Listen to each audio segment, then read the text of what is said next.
Jiu-jitsu is, I know they call it art suave, which is the gentle art. Depending on who you're rolling with, it's not very gentle. With anything in this world, let it be religion, let it be sport, the ocean's very deep and you can never ever grasp all the knowledge of anything you do in this world. Being healthy is sleep.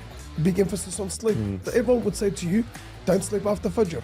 When you It ruins your metabolism. Yes. You could have the best diet. If your sleep is poor, you have metabolic syndrome.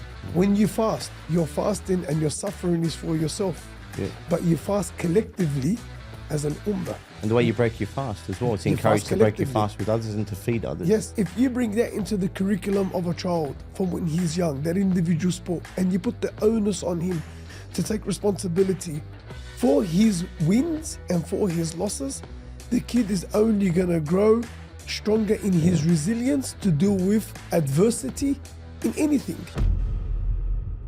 Welcome to the Diet Doctor podcast, where we discuss the science of nutrition and high performance, offering practical tools for everyday life.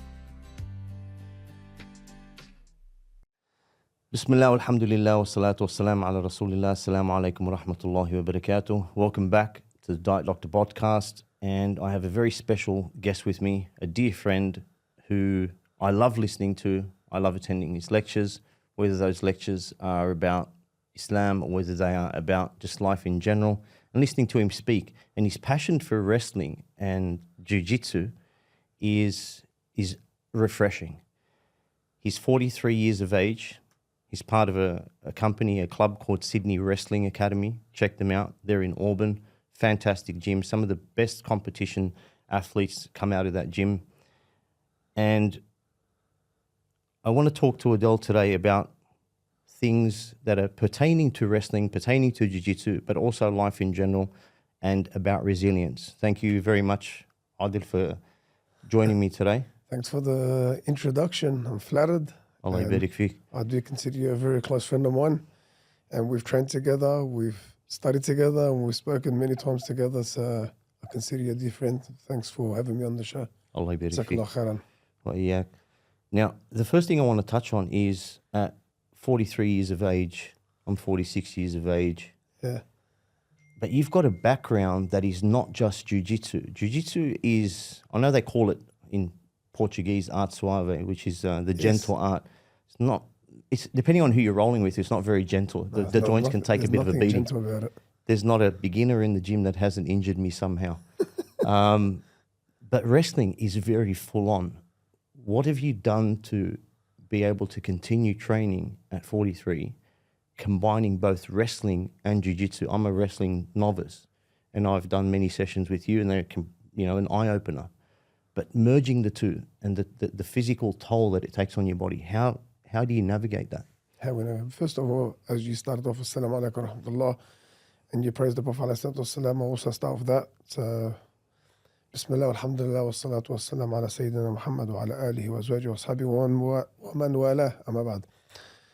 How we've managed to navigate that? Well, I guess at the age of 43 and continuing, as you know, with anything in this world, let it be religion, let it be sport, let it be a subject of anything you like or you take interest in, the ocean's very deep and you can never ever grasp all the knowledge of anything you do in this world. You know, the Prophet ﷺ said, seek knowledge from the cradle to the grave, right? And that means just continue seeking knowledge, continuing to expand on your knowledge on whatever you're doing in this world, let it be in the subjects of secular knowledge or religious knowledge or physical knowledge, whatever it is, continue to expand on your knowledge. So with that, at 43, I find myself still in the cradle when it comes to wrestling or jiu-jitsu, because as you find, these sports are evolutionary sports. And with all sports we see in the world today, these sports are evolving, you know. I like to call it, I still like to call myself an old school jiu-jitsu guy. Same. And but the gym I train at, and under my coach, Lucas Kennard, who just shocked the world. By congratulations, by the way, Lucas. Yeah, Congrats. That was a big congrats. Big Victor Hugo. And wow. And I think anyone that's trained with Lucas Kennard I don't know half the names of the positions and the sweeps. I don't know what they mean. I can even if you can execute them, I've never heard of those names. Yeah, I don't even know the names too. I remember first learning jiu-jitsu, and I remember reading BJ Penn's book on technique. Yeah. And BJ Penn was the first, they used to call him the phenom, right? Because he was like a blue belt beating black belts, and he got his black belt in 4 years. Remember when MMA first exploded onto the scene 20 years ago, and we were both involved in that, knowing it. So the sports was evolved from just passing guard to half guard to side control and mount. And they used to say, just know those positions, right? So obviously the sport has really evolved, and Lucas Kennard and other people like Ari Tabak and Josh Alsop and my brother Adel ElKheir, they've really spent a lot of time in the evolution of learning, the evolution of sport, especially jiu-jitsu, and these new, what we call the K-guard, the matrix, crab rides, and I don't know. They sound like a bunch of science fiction I novels. don't know. Exactly, that's what they sound. So in terms of that, the sport's evolving. And as the sport's evolving, you just always gotta stay on your tippy toes and learn the what we call just more expanding on your knowledge. Like for example, I like to use Levi Jones, who before pre-COVID shocked the world at 19, 20, 21. He was winning every comp in the world, and he was beating everyone by Barambola. And the old school people, Barambola, old school jiu-jitsu guys used to say, Barambola doesn't work. Who can Barambola who? And he had this thing in his mind that I know through Lucas Kennard, who trained with Levi Jones. He used to say, I'm going to make sure the whole world knows what the Barambola is. And he shocked the world, and now it's become a part of everyone's game. So with that, you're asking me at 43, what gets me out of bed and what gets me to training of an afternoon every day is that wanting to expand on my knowledge, learning more that I can pass on to my children and my students that I coach at the gym.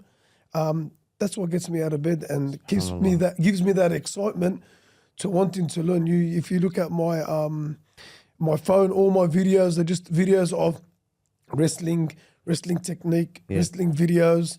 I'm always speaking to who I did my wrestling under, who I call Australia's leading coach, Lenny Zlavlaski, who I trained with him for over 10 years at Sydney Wrestling, which was at the Sydney Uni at the time. So I did all my wrestling under Lenny Zlavlaski, who's coached Australian Olympian Jaden Lawrence. If you've heard of him, he just went to the Olympics now in France. So he's still coaching?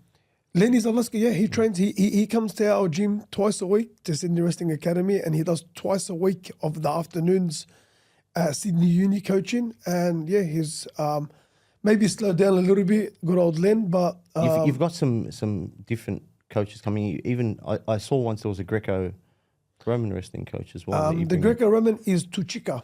Okay. He's a Japanese Greco coach. He comes to the gym twice a week, coaches the kids. And he was placed number 3 in the world at one stage, like in Greco-Roman.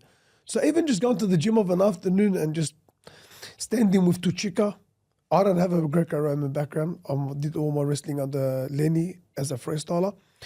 But going to the gym and just learning the Greco. And for people out there that don't know what the difference between freestyle and Greco wrestling is, if it's the first time they hear about the art of wrestling, Greco-Roman is where you're not allowed to attack anywhere under the waist. Below the waist. But you're not allowed to attack no legs or anything, even on the ground. So it's like boxing, keep it above the belt. Keep it above. There's no low kicks or anything like that. But it's one of the oldest forms of, I think it is the oldest martial art that exists, because wrestling is a martial art, so is Greco-Roman wrestling.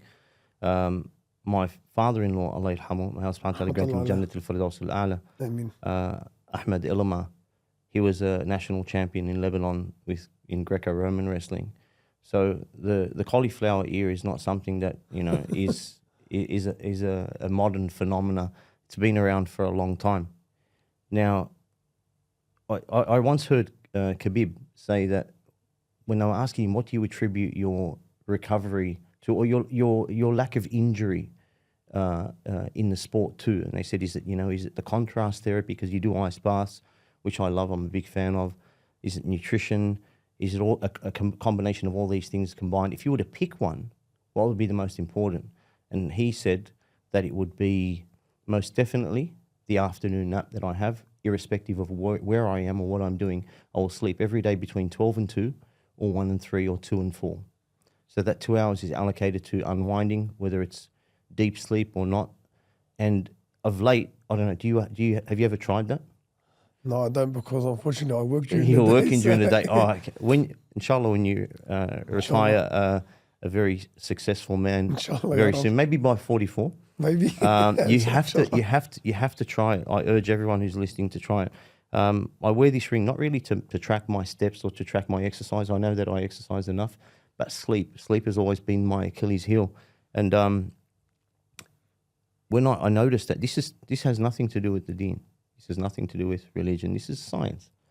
But subhanAllah, when you sleep between Dhuhr and Asr, as was recommended by our Prophet sallallahu alaihi wasallam, qaylula, the results are phenomenal. I get far more deep sleep, even if it's an hour that I sleep in the afternoon, than I do in the 6 or 7 hours that I get in the evening. Most of the time it's 5 to 7, but there are different phases of sleep. There's REM, deep sleep, etc. And I don't think I've started to tap into my potential even at 46 until I started implementing the sleep. Because you're just functioning at what you think is homeostasis or your benchmark, but really it's just 70% of who you are. It's like a fighter who cuts weight drastically and then goes into a competition without really doing the weight cut sensibly, nor rehydrating and using that 24-hour window sensibly. So they call them gym fighters. You know, they're fantastic on the mats, they're fantastic in the ring. However, when it comes to showtime, it starts to be a little bit debilitated. What's your schedule like when it comes to wrestling and jiu-jitsu? Like, how do you distribute the two? Do you do an even amount of each? At the moment, I do more of jiu-jitsu, to be honest with you, for 2 reasons. You've been wrestling since you could walk. I've been wrestling for a very long time. It's been over almost 18 years now. I did pick up the sport a bit later on in my life, but that's just very unfortunate because of the society we live in Australia. So wrestling is not an integral part of, or even grappling. It's not an integral part of our lives. If you go to America, it's a big part of their life. Massive, yeah. Most of the well, I wouldn't say most of the, that'll be wrong. All schools, all colleges, all universities in America have wrestling and wrestling It's offered programs. in every institution. If you go to Iran, it's a national sport. If you go to Russia and all countries under that, what used to be the Soviet Union, the Even Tajik Turkey. countries, Turkey, these are all countries where wrestling is an integral part of their school curriculum, their college curriculum, and their daily life curriculums. So 2 things you touched on, which is the sleep that Khabib talked about, that 2 hours sleep in the day, or let it be a part in 1 hour in the day. And you said that that's a part of the sunnah of the Prophet ﷺ. If we just move away from modern history and the modern world that we live in, Which has created a lot of problems. which has created a lot of problems. If you look into the South American countries, they call it a siesta. Correct, yeah. And that's called sleeping a nap between Dhuhr and Asr. We've got a lot to learn from our ancestors. Yes. If you go to the indigenous societies, even if you were just to go into Australia, parts of Australia, many people sleep in the day. They will get up, and the people that work in the farmlands, people that work on their cattle, people that work in agriculture, they will get up after Fajr, as the Prophet ﷺ recommended us. He said the worst sleep is the sleep after Fajr. Correct, yeah. Yes? Yeah. So, and you know what's amazing about that, Moods? Is that all science that's coming up right now, all these studies in science that are related to the human body, how to get the best out of the human body, what is nutritional for the human body outside of food, which is an important factor to the body being healthy, is sleep. A big emphasis on sleep. And everyone would say to you, don't sleep after Fajr. We need this. It ruins your metabolism. Yes. This is what science shows, that it completely destroys you. You could have the best diet. If your sleep is poor, your body, you have metabolic syndrome. And I was doing gut examinations with Dr. Pauline Ogrodsky recently, and we test for metabolic functioning as well, and you can tell from the gut health. Yes. And people with metabolic syndrome always had poor sleep. Always had poor sleep. It's an integral part of regulating the hormones and resetting the body. Like when you have a bad connection, it's a neurological thing too. It's not just a gut thing. When you have a bad connection with your modem at home, the first thing you do is you switch it off and on. You get a great connection, but you have to switch it off. We have to switch off to get a better connection with ourselves, others, with Allah subhanahu wa ta'ala. Of course, 100%. But like, yeah, that's 100%. But going back to your question again, unfortunately, we can't sleep during the day. So some of us are fortunate, but at the moment I'm not, alhamdulillah. So what do I do for that recovery? It's pretty much I try to, after Isha, try to get rest. Yeah. Same. Even if it's just try not to be out during the weekdays as much with friends. Pray Isha, come home and pretty much just have an hour to half an hour, maybe rest at home. I don't like to leave the house after Maghrib at all, unless it's to take my son to jits or to go to the masjid for class.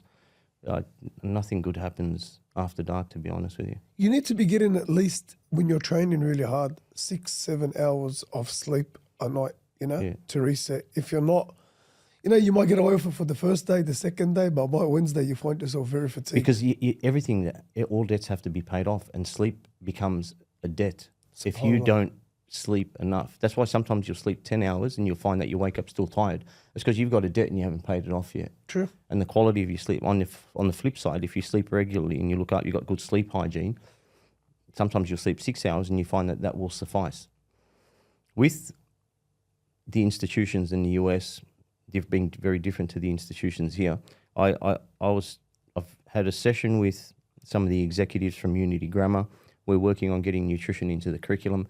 We're working on rolling that out after yesterday's meeting into not just the Islamic schools, but into all schools, Catholic schools, independent schools, public schools, because it's incumbent that kids know how to read labels because of the obesity epidemic. Now, do you think if we were to focus more on sports that are so physically taxing, like wrestling and jiu-jitsu, where all energy systems are being used, it's anaerobic. It's almost like doing weights while you're on a treadmill.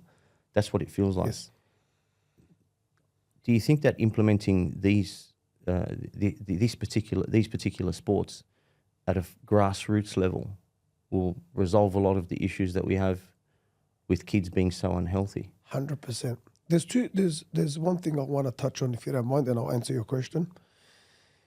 You talked about food and nutrition, and you're a nutritionist, and you're known for your nutrition, and you're very well versed in it. And for anyone that's listening out there, still learning. Yeah, and feel dumber the more you learn. I know I thanked you before in the past, but I'll thank you again. When my son went to the States, alhamdulillah, and he competed in jiu-jitsu at Worlds, and he got bronze that year. He placed third in the world, alhamdulillah. He was collaborating with you on his nutrition, on how to eat, how to cut that weight. I forgot about that. No, how can you forget? I haven't forgotten about it. Yeah. I remember very clearly now, but I had forgotten about it. And that was when he got third in the world. You helped him with the nutrition. He was collaborating for you what to eat, how to cut the weight, what to do. And that really helped him.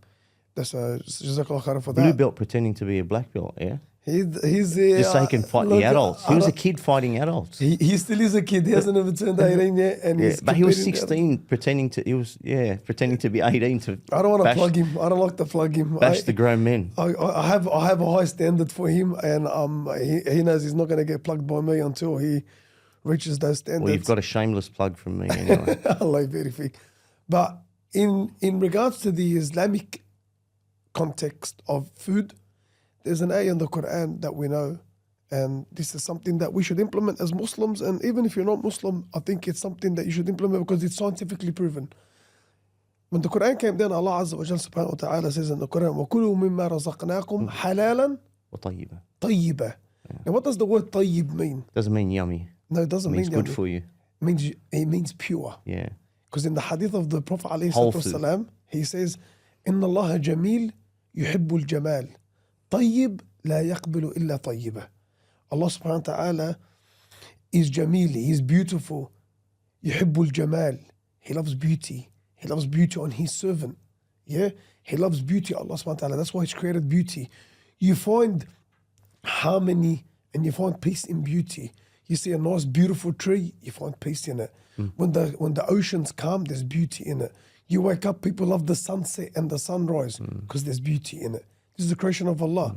And we're taught as Muslims. But that's a ni'mah too. Even we can potentially look at it and not even feel that. Being allowed to feel that, have that sensation. It's a big ni'mah. That's a ni'mah in itself. And that's from the beauty of Allah. And shining his ni'mah on his abd, which is his servant. So tayyib means pure. And then he says, tayyibun, Allah is pure. La yaqbilu illa tayyiba. He only accepts that which is pure. Yeah? That's why even... Untarnished. Untarnished. Even the drop of something which is considered filth, let it be urine, was to be on your clothes. That has to be washed before you enter the prayer, because it has to be pure. What you give to Allah has to be pure. Pure in physical and pure... metaphysical. Metaphysical, which is your soul. Yeah. Yeah? And so when we eat, we should be teaching our children at home, outside of the home, which goes hand in hand with training, right? Which is eating the right food. Yeah, and this is part of our deen. كُلُوا مِمَّا رَزَقْنَاكُمْ halal, eat which is halal, which you've had your segments on what is halal food and why it's clean, how we slaughter the animal, which is what is halal, which in its purest form. Under no duress and stress, Even to the point when you slaughter the sheep, Allah subhanahu wa ta'ala, the Prophet says, إِنَّ اللَّهَ كَتَبَ الْإِحْسَانَ عَلَى كُلِّ شَيْءٍ. Allah has written perfection, ihsan, the utmost perfection on everything. إن الله كتب الإحسان على كل شيء. فإذا قتلتم فأحسنوا القتلة وإذا ذبحتم فأحسنوا الذبحة ولا يحد أحدكم شفرته وليريح ذبيحته. Yeah. So when you slaughter the sheep to eat in halal, make sure that the knife is sharp and you slaughter it and make sure the animal doesn't suffer. Right? Why? So you can eat pure food, cut with the right intention, slaughtered for the right intention, to be consumed by the right people in a pure fashion. Now we know that a lot of the diseases that we're suffering from is because of not just the way that livestock is being grown, it's the treatment that the livestock gets, the stress, the duress, the cortisol, and the adrenaline that is released when they're subjected to fear. Yes. Right? They're not even supposed to see the blade that is coming, because the adrenaline can also be harmful to the human body, and that can translate over into us. Of course. So with that, as I said to you, there's the two parts.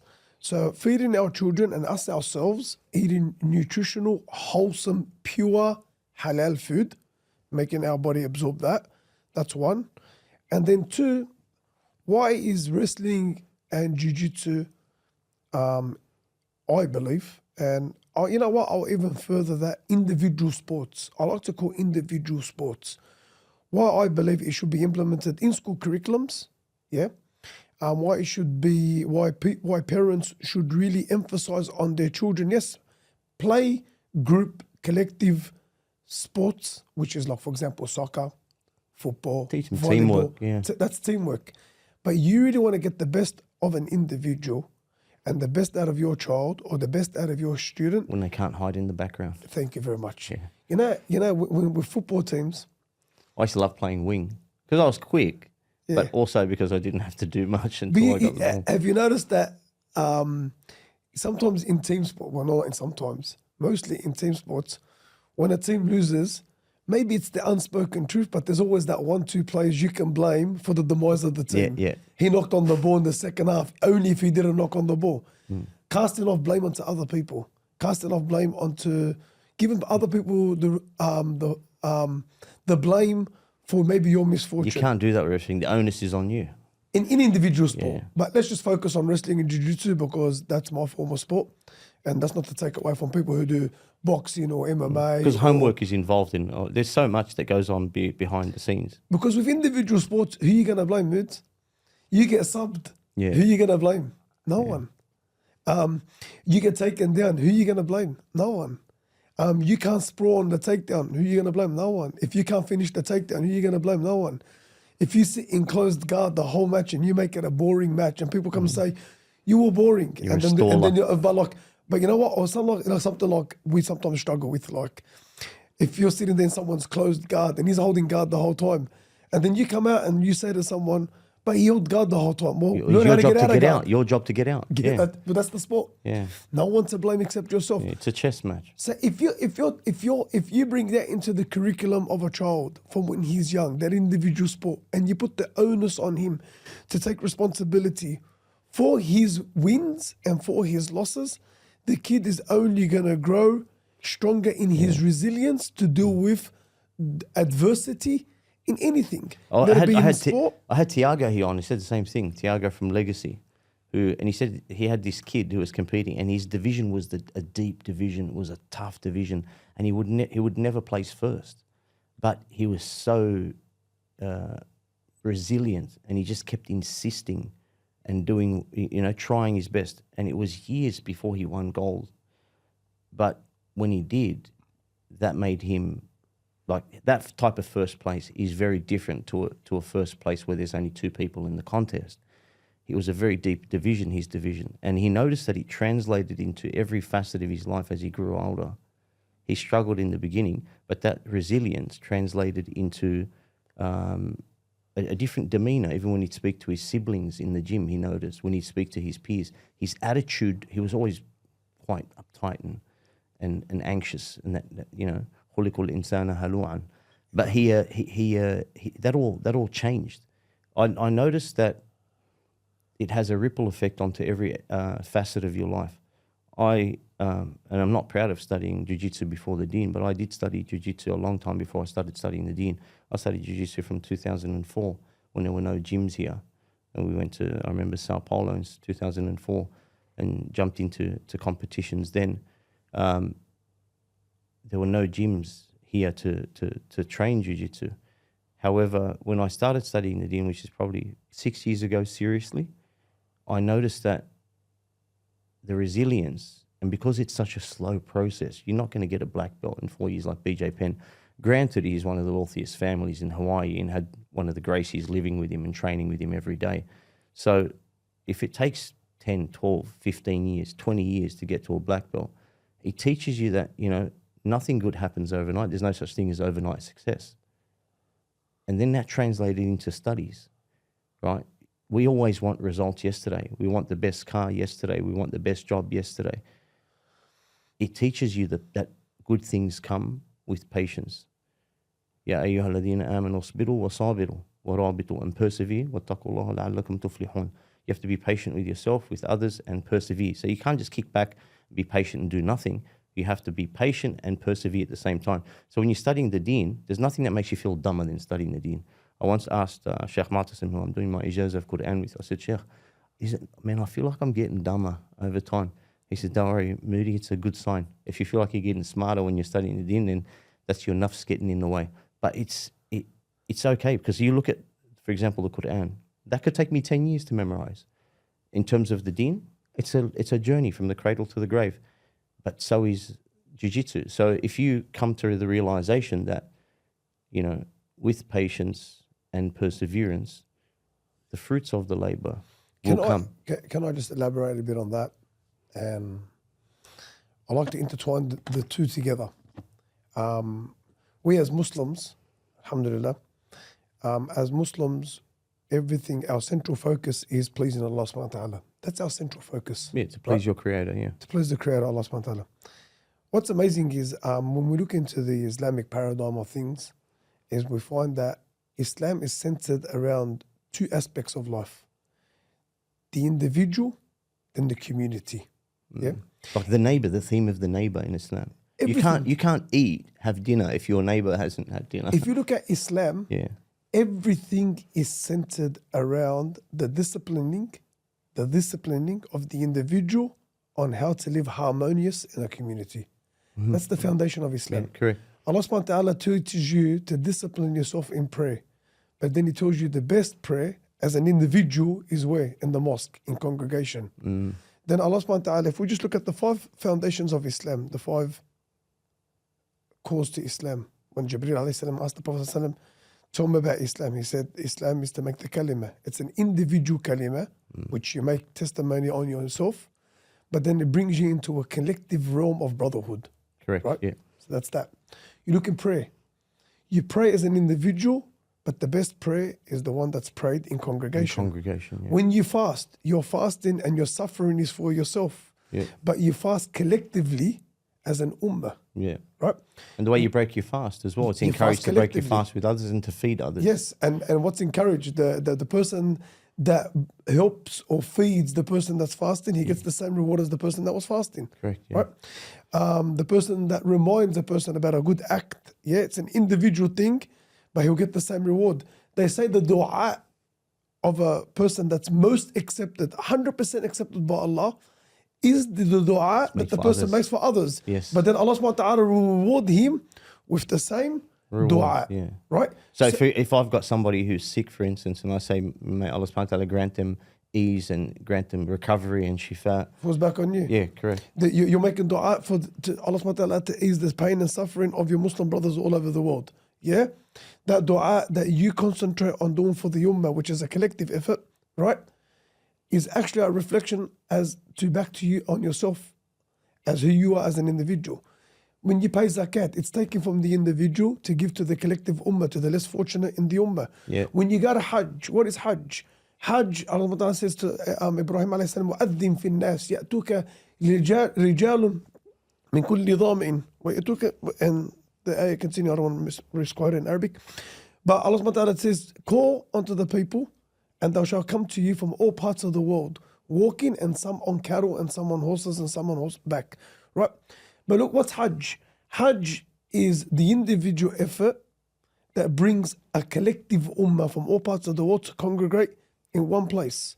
When we pray at the Kaaba, yeah, we're praying as individuals congregating facing the same direction. Now, when you ask anyone, this is for non-Muslims, they think we don't pray to the Kaaba. Allah's not at the Kaaba, but it's to create a central focus of unity collectively as an ummah, that we're all facing in the same direction, praying in the same way, saying the same prayer. There's a story about prayer that I was told with regards to the sound engineer that set up the speakers in the haram, and he was a German sound engineer that brought over the best in the world, as the Saudis often do for tasks like that because they've got the budget for it.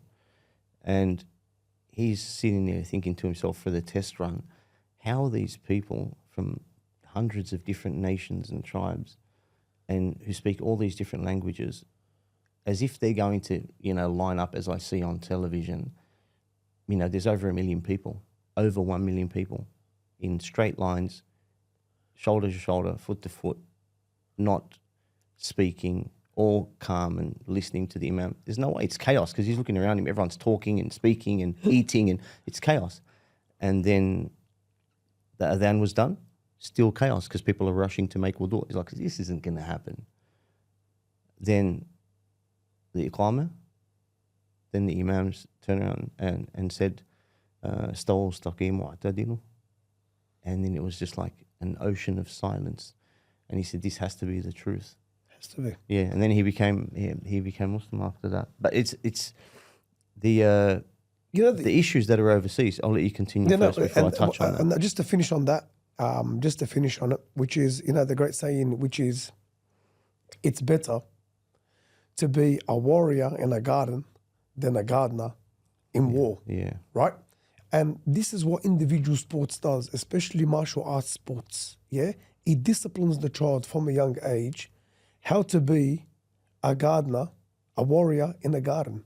So you're teaching your son, I'm teaching my son, and there's a central focus, not just on my son, on all the students that we coach at the gym and other kids that come into our presence that maybe seek our advice or seek anything. When they tell me, what's the best sport to do or a great sport, I say, do an individual sport or put your children in an individual sport before you put him in a group sport. You know why? Because if he's disciplined to be an individual, if he's disciplined to work hard as an individual, if from the beginning he's got the mindset, the mind, and he's got the discipline, yeah, to take accountability from when he's made mistakes, then he'll benefit the he's team. able to take individual criticism.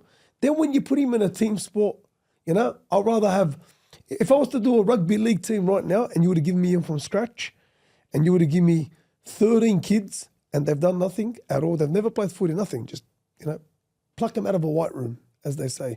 They don't know nothing about sport, right? I'll put them in wrestling and jiu-jitsu. I might give them a little bit of boxing, yeah? And I'll teach them more individually, those individual sports. Then I'll amalgamate them all together through their strengths and their weaknesses, and I'll put them and I can make a footy team out of them. I'll conquer the world with it. Why? Because I've got 13 disciplined individuals. And there's a hadith of the Prophet ﷺ. He says that if 12,000 believing men were to be collective in an army, no one would defeat them. 12,000. And that came to fruition in the wars when the expansion of the Islamic Empire was spreading all across the world. And we read the stories of Khalid bin Walid radiallahu anhu. You hear Khalid bin Walid as an individual going with 10,000 men, fighting an army of 400,000 Romans. People think these are fabrications of stories. They're actually real stories, confirmed even by people who oppose Islam today. Yeah, correct. Yeah? Yeah. How did Khalid, never written in history. His tactics are still being used today. You know, unfortunately, this is not a criticism of anyone's background or anyone's nature. We have people making up movies about, for example, 300. How 300 Spartans took because on. it actually happened. It happened. Yeah. Once in history. I can give you, we can do 10 podcasts on the expansion of the Muslim empire by small individuals, small numbers of men, small individual men, disciplined in deen, disciplined in their religion deen. Accountability. Disciplined in their physical aspect, in everything. Coming together under one Amir, able to take instructions, able to take criticism, able to be told what to do, what not to do.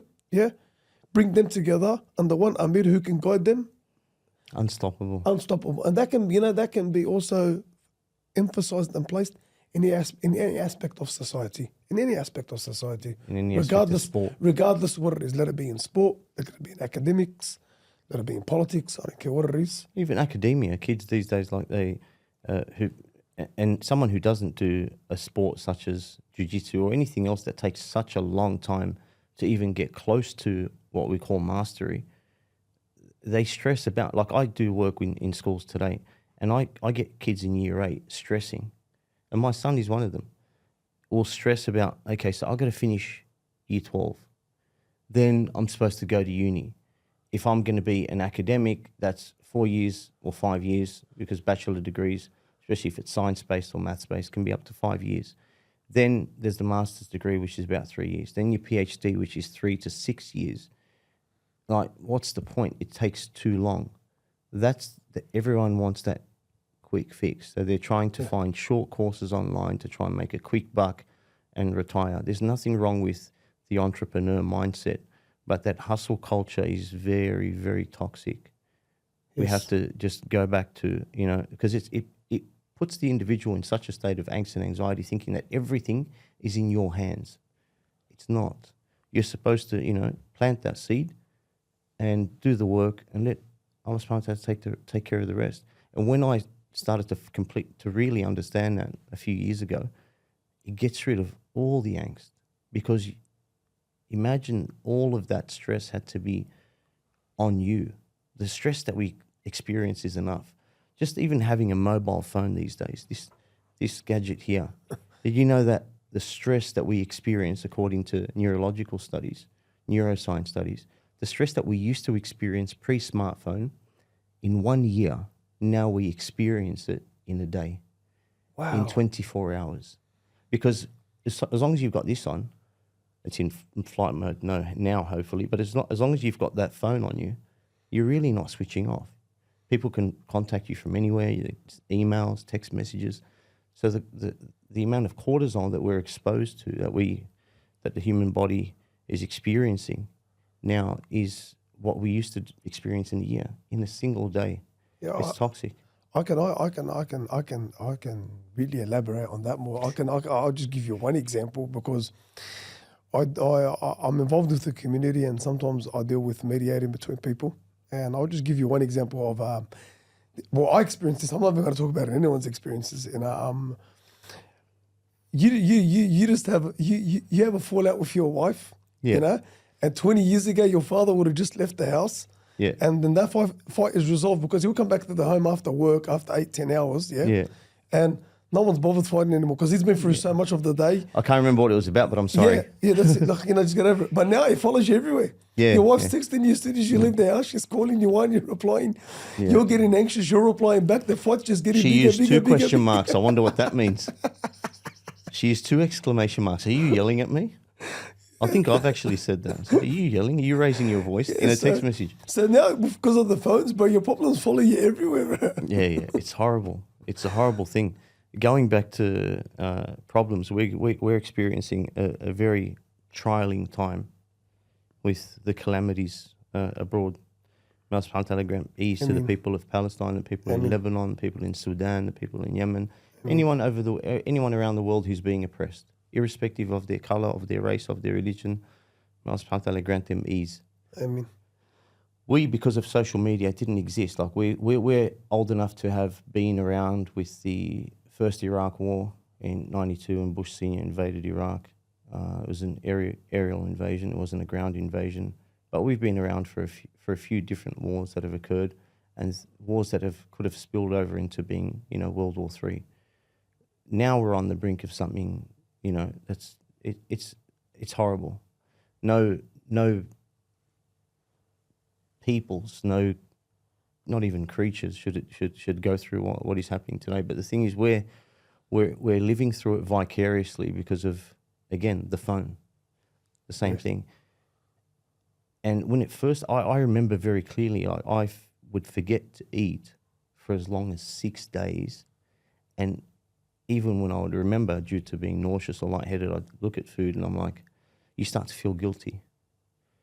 Until I had one of my teachers pull me up and said, Moodi, if you're not at 100%, you are of no benefit to anybody. And I even stopped going to jiu-jitsu as much. It just didn't make sense. Like, how can I be worrying about, in doing something that I enjoy with all this that's going on? So it's because we live through it vicariously with all the graphic, horrendous images that we're seeing. Has that helped you? Like, has wrestling and jiu-jitsu and all these things helped you stay emotionally regulated in a time that of we don't like to use the word despair in Islam, because the Prophet ﷺ was never in a state of despair. It was always between fear and hope. Khawf wa raja. So is it a coping mechanism for you? Is wrestling a coping mechanism for you? Jiu-jitsu? I'll be honest with you. In regards to the situation overseas and what's going on, Allah subhanahu wa ta'ala is the affairs of all Muslims. I mean, and when you watch those images, one of the things that I find, it's interesting that you say you didn't eat, because that shows the level of your integrity and your connection to the situation. I feel like our minds and our souls have become immune to bloodshed through watching so much of it. Let it be through movies, regardless, because the mind doesn't know how to separate gore. When you see your body splattered, let it be, obviously with the new graphic images now that we see on Hollywood, it's like, it's so real. There was a study that showed it affects your metabolism even. There was a study that showed that your resting metabolic rate, let's say your BMR is 2,000 calories a day to survive. People who watch drama versus people who watch horror movies, right, don't have the same BMR, because when you're watching a drama, in an hour you may burn 20, 30, 40 calories. The individual watching something that's got suspense, keeps you on the edge of your seat, as the proverbial saying goes, you're burning up to 300 calories. Wow. And we're not even talking about food here. We're talking about what emotions do to the human body. So it's just... But what I feel with that is, the motivation it's given me, maybe, look, I wouldn't want to lie to you and say to you it's taken away from my training, but it has made me more centered around one thing, and that is being more involved with the kids in the gym. And the reason for that is I believe that success in any empire, in any oppression, the alleviation of oppression doesn't come straight away. It always takes time. And when we read history, we find that it's maybe sometimes the next generation that comes through is the one that alleviates the oppression and actually sort of, you can say, becomes more involved in solving the problem. And what I mean by that is I feel there's more of a need now as Muslims, with all the oppression that is going on overseas, in whatever institute you're connected to, let it be sport, let it be academics, let it be humanitarian work, which you do, let it be whatever it is. I believe there has to be a collaboration between adults, mature adults, that have experienced the world and understood the world, with younger people on how to get the best of the next generation and children, not to take away from our responsibility. I believe our responsibility is to educate the next generation to make sure that this does not happen or continue to happen in the ongoing future. And if you look at Islamic history, you look at the Crusaders, this is like an example of exactly what the Crusaders did in the same lands. When Salah ad-Din Ayyubi radiallahu anh took over Jerusalem and restored it back to its peace and harmony and to its rightful owners, us, we are the rightful owners of it. Because when I say the rightful owners, I say the rightful owners of Al-Quds, it's called Jerusalem. In Arabic, it's called Dar as-Salam, the abode of peace. Because it's always been a land of peace where Allah subhanahu wa ta'ala has chosen prophets to come from. Yeah? And the inheritors of that land have always been monotheistic people. And Islam is connected to monotheism. So even before Umar radiallahu anhu got there, whoever was in control of that land was of a monotheistic background. The Romans did occupy that land at the time of Jesus alayhi salam. But again, they were not monotheistic, the Romans. They believed in multiple deities, the multiple gods, and they were oppressive. And this is the nature of the world, oppression and good. And good always rises out of the ashes of oppression, right? So out of the ashes of oppression in Jerusalem when the Crusaders took over, there was two men which Muslims should know about and teach their children about, Nur ad-Din and Imad ad-Din al-Zangi. They were of Kurdish background and they controlled Baghdad at that time, right? And they were under the Abbas Empire. I don't want to get too much into the history, but they raised Salah ad-Din, Salah ad-Din, to become the warrior he was. But Salah ad-Din, his father, Nur ad-Din, would actually implement in his father, in his son, Salah ad-Din, from a young age, the love and the zeal to restore Jerusalem back to what it was. And there's a famous story of when he was playing with children and his father came and picked him up and he said to him, I didn't marry your mother and I didn't have you to play with children, but I bring you into this world for an important affair.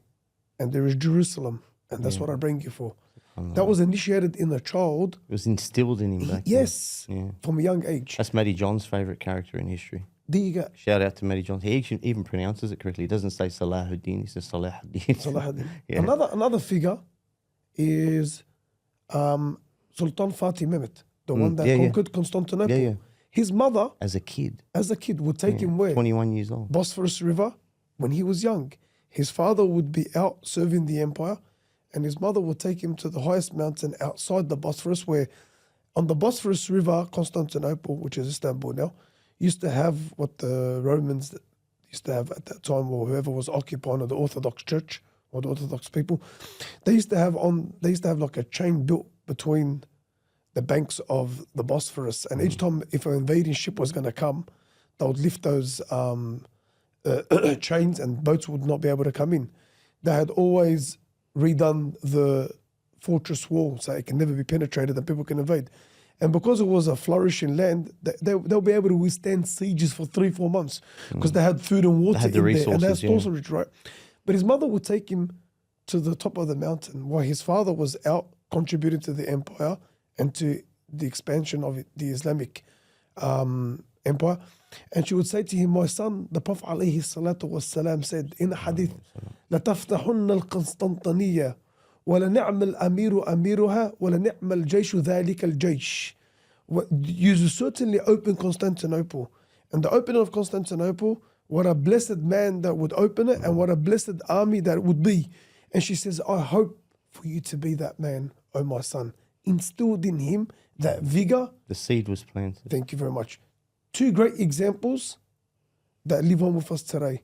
I think with all that's happening around the world, as grown men that have teenage and adolescent children that are involved with teenagers and adolescents, let it be in the gym, outside the gym, for anyone listening that's in a part of an institute, I think what is very important now and what is very critical for our ummah is to be raising our children aware of what's happening overseas, aware of the Muslim circumstances, even in Australia, even in the country that you live in, yeah?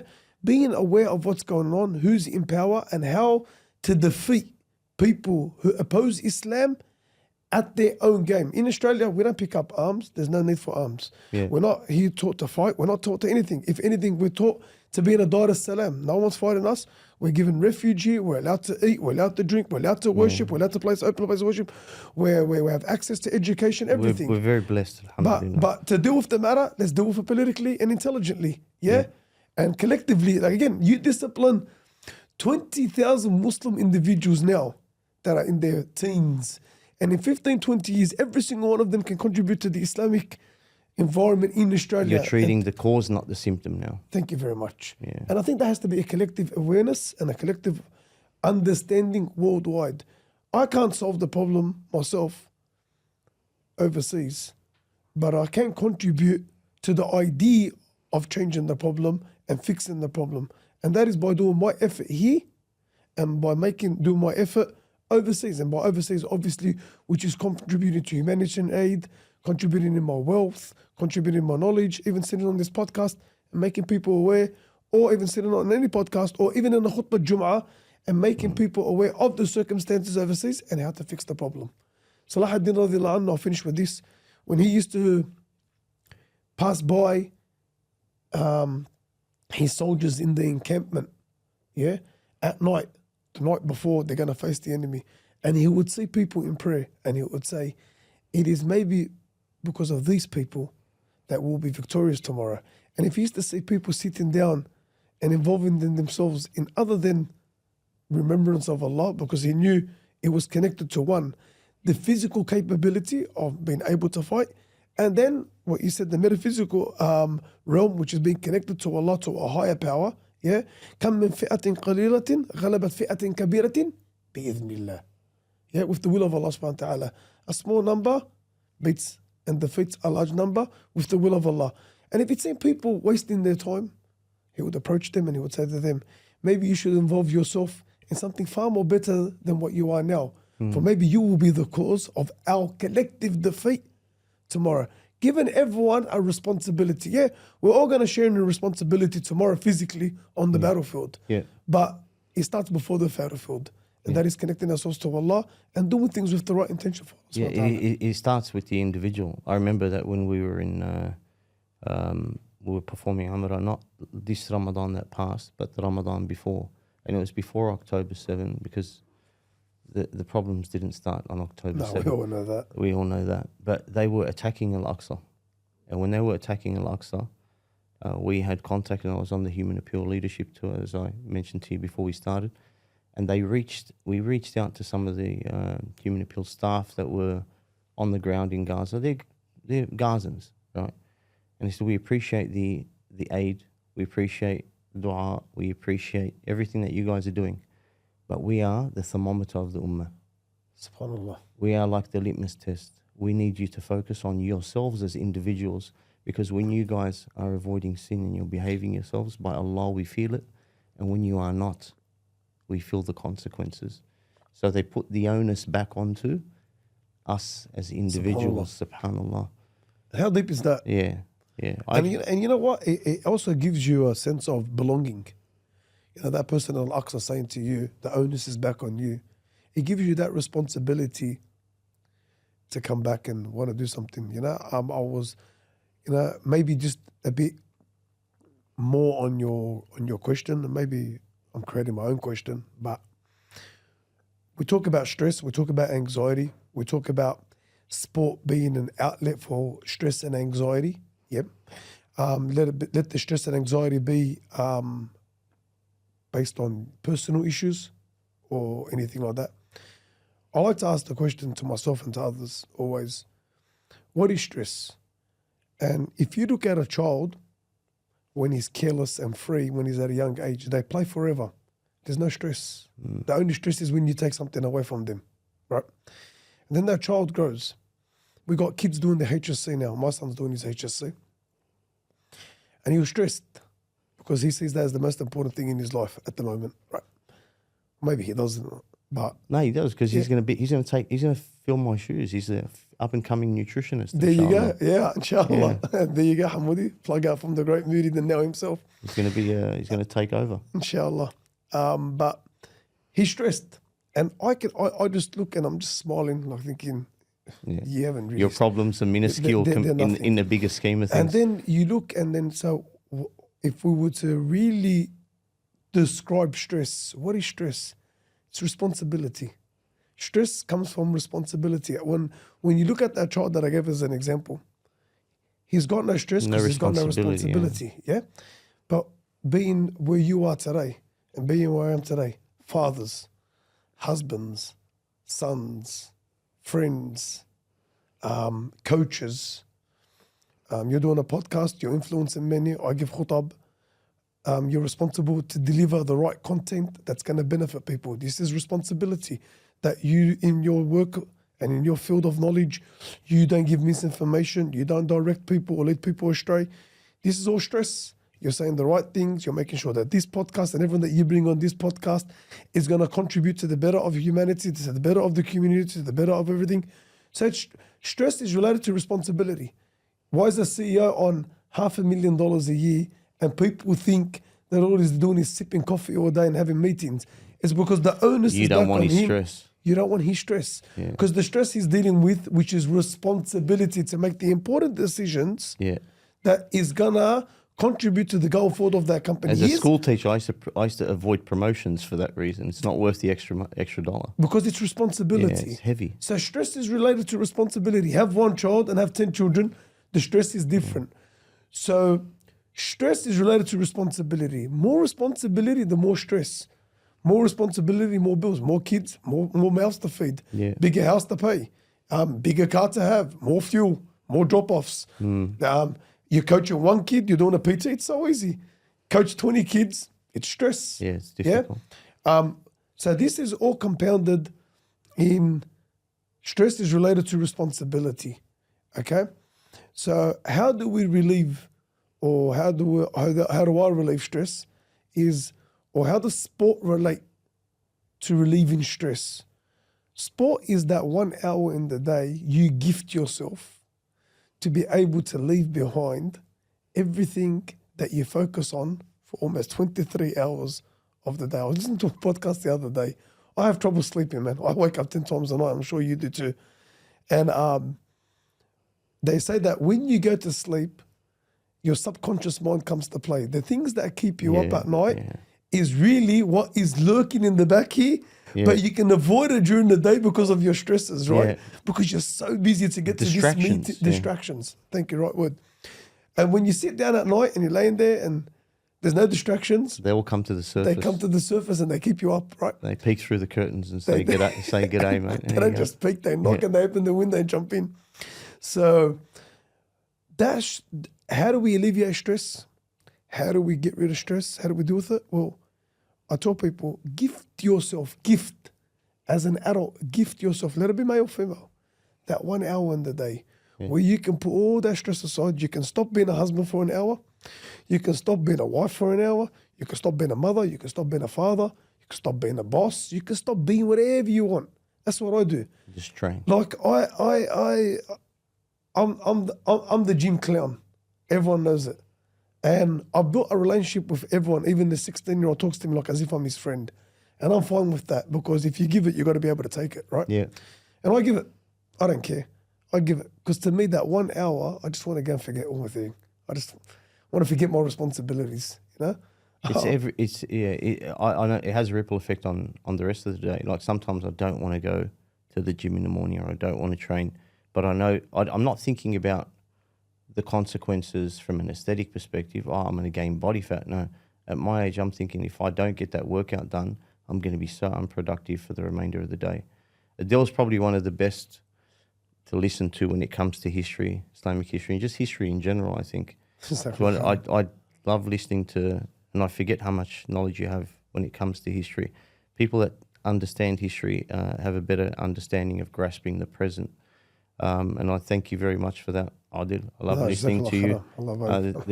I've got a couple of close friends that historians like yourself that I love listening to. You're probably at the top of the food chain. Oh, well. I've got to give a shout out to Matty Johns. He's also a history fiend, and a dear friend of mine, brother Osman Halshar, as well. He loves the history, passionate about it, just like yourself.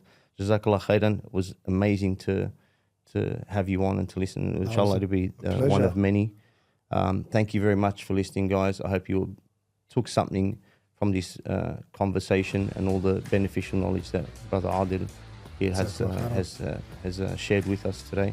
And I look forward to seeing you again next week. Assalamu alaikum wa rahmatullahi wa barakatuh.